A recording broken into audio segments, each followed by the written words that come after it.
Piala Dunia 2022 yang berlangsung di Qatar menjadi perbincangan hangat di kalangan publik.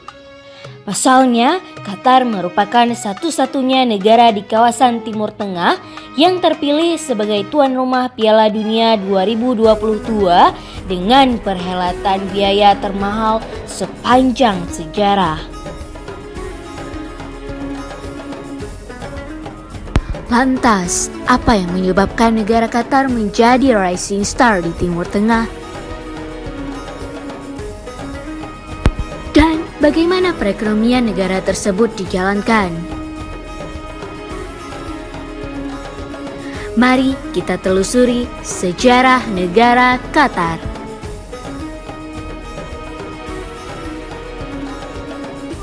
Negara Qatar merupakan negara semenanjung di pesisir barat Teluk Persia atau bagian timur semenanjung Arabia.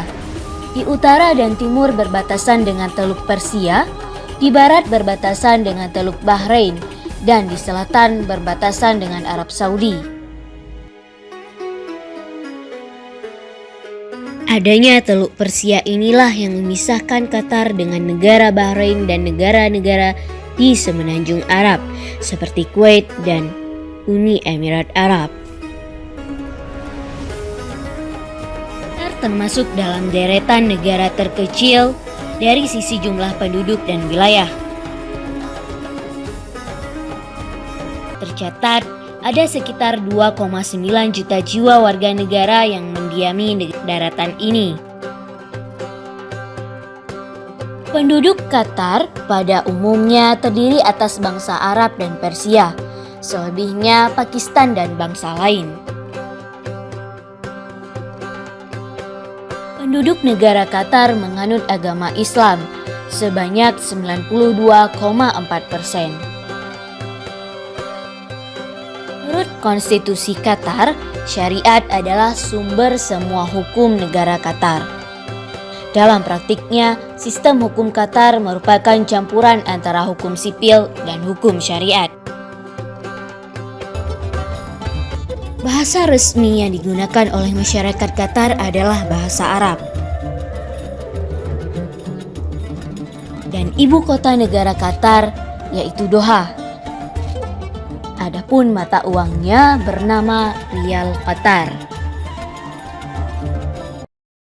Bentuk pemerintahan negara Qatar adalah monarki absolut.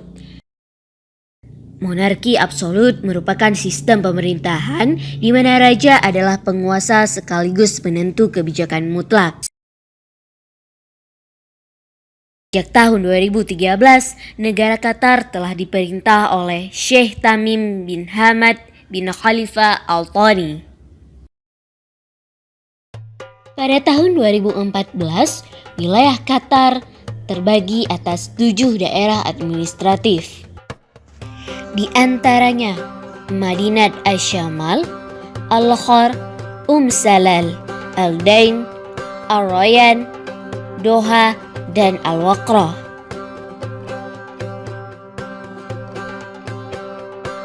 Sejarah negara Qatar.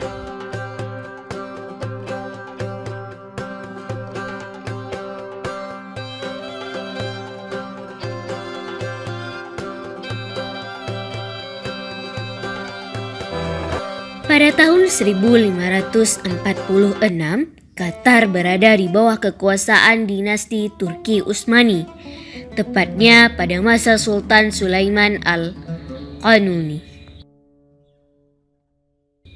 Akan tetapi, setelah Perang Dunia I selesai, kekuasaan Qatar berpindah tangan ke Inggris. Pada tahun 1916, Inggris menjadikan Qatar sebagai wilayah perdagangan atau transit sebelum menuju ke India. Setelah Perang Dunia usai pada tahun 1945, negara-negara kekuasaan Inggris seperti India dan Kuwait berhasil memerdekakan negaranya. Hal itu juga memacu Qatar untuk memiliki keinginan yang sama agar dapat merdeka. Kemudian respon itu diterima oleh Inggris. Pada saat itu Inggris mengajukan satu syarat, bahwa perekonomian Qatar masih harus dikuasai oleh Inggris. Qatar menolak hal tersebut dan kemudian membentuk Federasi Arab Teluk. Dan pada tahun 1971, Qatar berhasil mendapatkan kemerdekaannya secara penuh. Karena Inggris memutuskan untuk mengakhiri kekuasaannya dengan negara-negara Teluk pada tahun tersebut. Selanjutnya, negara itu aktif sebagai anggota Perserikatan Bangsa-Bangsa, Liga Arab, Gerakan Non-Blok, OPEC, dan Organisasi Konferensi Islam. Pada tahun 1981, Qatar menggabungkan diri dalam Dewan Kerjasama Teluk bersama Kuwait, Uni Emirat Arab, Arab Saudi, Bahrain, dan Oman. Mengapa hanya dalam beberapa dekade Qatar tumbuh menjadi negara yang sangat kaya raya?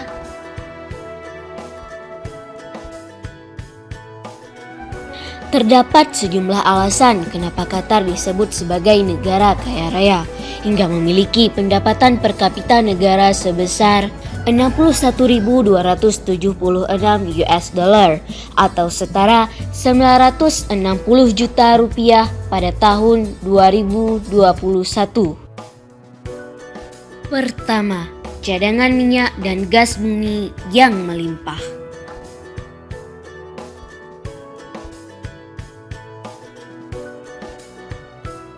Pada awal 1900-an, ketika Qatar berada di bawah naungan Inggris, Qatar masih menjadi negara miskin. Sumber pendapatan negara ini adalah dari memancing dan menambah mutiara di laut. Dan pada tahun 1920-an hingga 1930-an, ketika mutiara yang dibudidayakan oleh Jepang muncul di pasar dunia, maka industri mutiara Qatar secara bertahap runtuh. Negara itu jatuh dalam kemiskinan. Dan pada tahun 1940, ketika ditemukannya minyak bumi, Qatar mulai melakukan transformasi ekonomi dengan memfokuskan perekonomiannya kepada hasil tambang. Negara ini mempunyai 900 triliun kaki kubik cadangan LNG dalam perut bumi. Mereka mempekerjakan sejumlah besar pekerja asing dalam proses produksinya. Qatar mampu memproduksi minyak mentah sekitar 970.000 barel setiap harinya per Juni 2022. Di samping itu, Qatar digolongkan sebagai negara yang memiliki indeks pembangunan manusia sangat tinggi dan paling baik di antara negara Arab lainnya.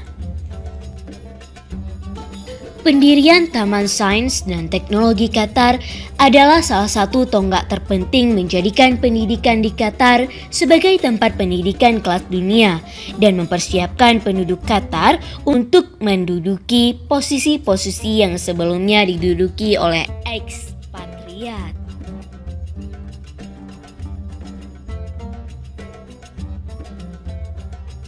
Wah, lembaga pengatur pengeluaran negara.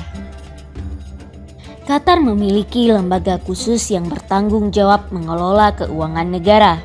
Lembaga tersebut bernama Qatar Investment Authority yang berperan dalam belanja keuangan pemerintah.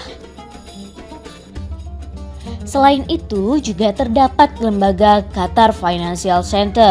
Lembaga ini bertanggung jawab untuk membawa lembaga keuangan internasional dan perusahaan multinasional ke Qatar. Dan selanjutnya, lembaga Qatar Holding lah yang bertugas untuk mencari investasi mana yang menguntungkan di luar negeri Qatar dan dianggap menguntungkan dan memberikan dividen secara kontinu. Ketiga, populasi manusia sedikit. Rendahnya populasi manusia mempermudah distribusi infrastruktur dan pelayanan publik lainnya, sehingga pendapatan negara dapat dimanfaatkan secara maksimal untuk kesejahteraan masyarakat. Keempat, tumbuh menjadi negara mandiri. Qatar mempunyai strategi unik terhadap hubungan diplomatik maupun hubungan ekonomi terhadap negara tetangganya. Dengan dasar ikut menjadi perdamaian di wilayah Teluk Persia dan sekitarnya, maka negara Qatar menggunakan politik dua kaki yang membantu ke semua pihak yang saling bertikai.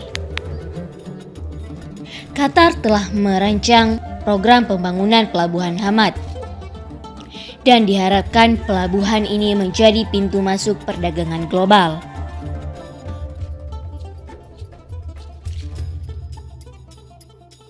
Selain itu, Qatar juga mengembangkan peternakan sapi perah dengan mengeluarkan biaya sebesar 700 juta US dollar. Qatar juga menghabiskan kas negara hingga 1 miliar US dollar untuk membangun pangkalan militer.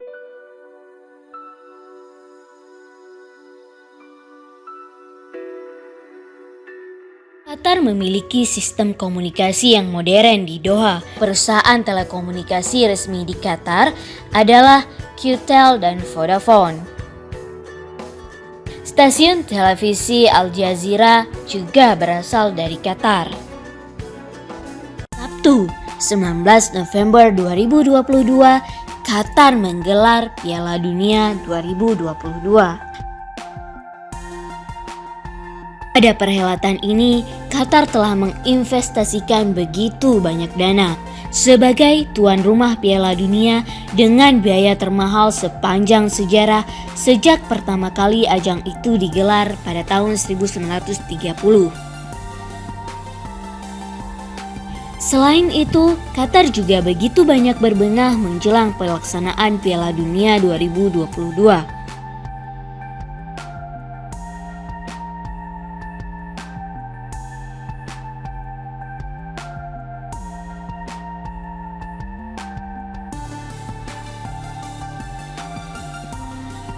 Pada dasarnya, setiap negara yang menjadi tuan rumah Piala Dunia akan mengalami berbagai peningkatan dari sektor ekonomi. Di antaranya, peningkatan pendapatan di industri traveling, baik dari transportasi maupun perhotelan. Potensi terbukanya pasar baru di bidang merch,